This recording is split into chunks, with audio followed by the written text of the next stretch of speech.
Welcome back. This particular spawn map, or whatever you want to call it in Scrap Mechanic, was a new start for me. Running around the map, I found the packing station, and I found the area between the containers, which is just amazing. However, the car park paint still comes through your soil. It is entertaining. I don't mind. I'll leave it. I'm happy to leave it. But you can see here the water is right next door, so this prevents any spawning from behind this farm. So it means that the robots or bots or whatever you want to call them can only spawn in that direction, on that section of grass, or on that section of grass, and they actually run along the road and come into almost exactly the same spot every single time without fail. So while I'm at it, this particular watering system, I actually have it forward of my wall, which allows me to just create a beam of water back and forth that helps knock over the hay bots, and then it makes it easy for defense. Now, this particular world has also been made with that modified craftbot file. So you can see here, these are the stall doors and the ramps. This particular wall is not attached to the ground. The reason for that is the robots pathfinding have some sort of error in that it's not necessarily a destructible barricade because it's not on the ground. It was not added by a player, it's just an environmental item. So they'll just push into it and bash into it, but not necessarily take shots at it to damage it. I have actually got twin spud cannons that run down the front with sensors.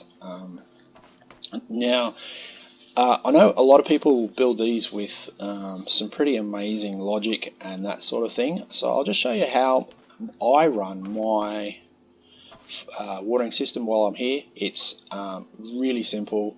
It's not too crazy on the timing or any of that sort of stuff. So just really quickly, it's actually got 3 sensors in this location, and it's got 1 sensor in that location. So this sensor where I am is actually looking after these 2 logic components, which means when it comes along here, it will actually switch off one of the controllers and start the other controller so it can continue on its way up. So that's very helpful.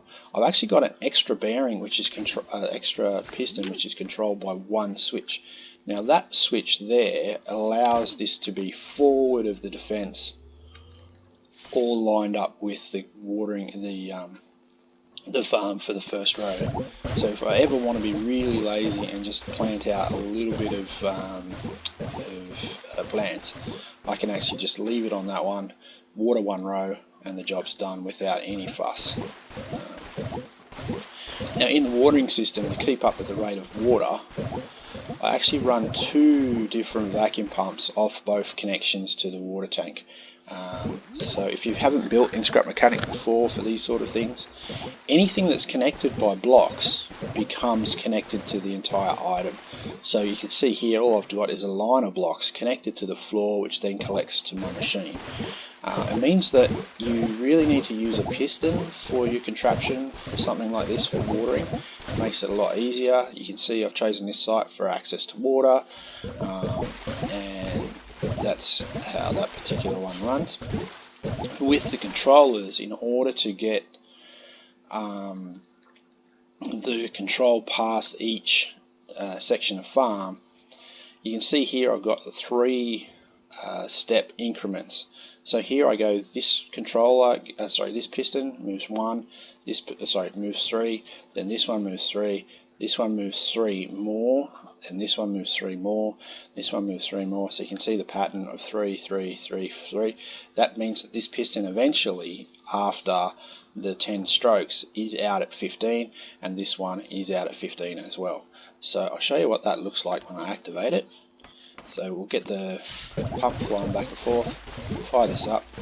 So the other thing this machine does is when the sensor gets to the end, it actually starts a timer here, which is the timer that creates the forward movement. You can see that one the updates has modified timing a little bit.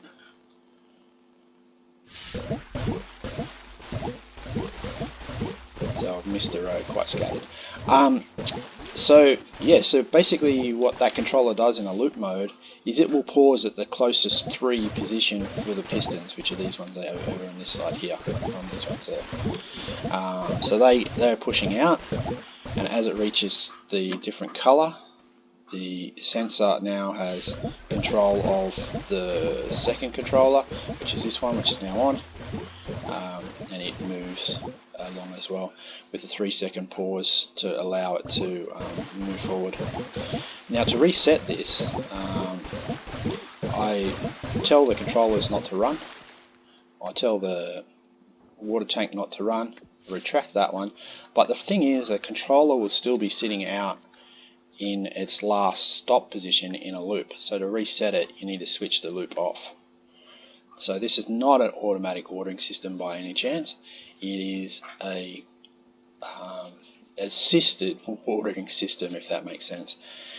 So when I'll get back ready to do a full run of water, I'll switch these on. Now that is really bad.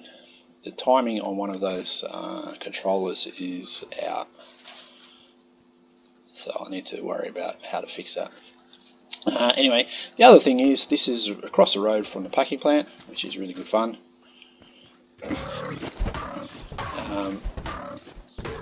However, on this particular build, this particular map, I have not yet located a farmer, which means this isn't necessarily a good spawn. So each map you're going to find is going to have its benefits, like the other one, which had access to 2 farmers in my spawn area. Now this particular machine has been my try at reducing lag but making an automatic machine to handle hay bales. Now how this works is it's like a Rube Goldberg machine. So I've actually got a counterweight way up there. Basically how it works is it scoops it up. Now it's really important on timing for controllers that you actually tip this back so you can hold it, and it slots right back into the back position on the carriage. It swings all the way up to the hopper line to move the bales towards the farmer. This is not completed at the moment. It's been a project that's taken a little bit of effort. Didn't run. There's something funky with the timing. I have to go fix it all. Really annoying. Basically, instead of using a line of bearings that really lag your computer out once you get a few hundred going, these flippers actually lift the bale and move it along the line. So just hang on a second, I'll see if I can grab that bale and reset the machine.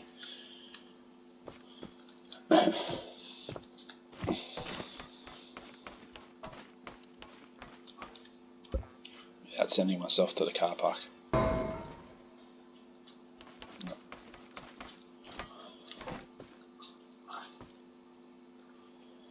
Don't know what's up. I've left it completely broken. Anyway, that was not the point of this particular video. I will show a demonstration of that when I've got all the timing sorted. It has actually been working in the past. I haven't been on this particular world for a little while, so one of the updates is upside down timing a little bit for the sensors. But I'll get that repaired and give you guys a tour of this machine. But basically the bales slide down these particular ramps, then the next one lifts up and it slides along, and it actually spreads out the bearings a long way, and then each section is actually removed from each other. They are actually individually linked. So that's one section there where that leg is, and that's another one way off in the distance. So each section is separate, and it's actually a single controller to handle that entire distance, and it's only 10 bearings, which makes lag reduced a long way. The main challenge for lag in an area like this is all all of your bales. Make sure you don't leave them stacked on the ground. Join them together like that, and that'll help control lag as well. Yeah, thanks for watching. I'll wrap up my video here. I'm not going to say subscribe, like, and any of that sort of silliness. If you found it, give me a like if you think it was cool. Yeah, I'm an Australian, and I've got a slightly different view of how to do stuff. If you like it, that's all good. If you don't worry. It wasn't meant for you. Sorry to take your time up. Yeah, I'll get back to you on a different video. Thanks, bye.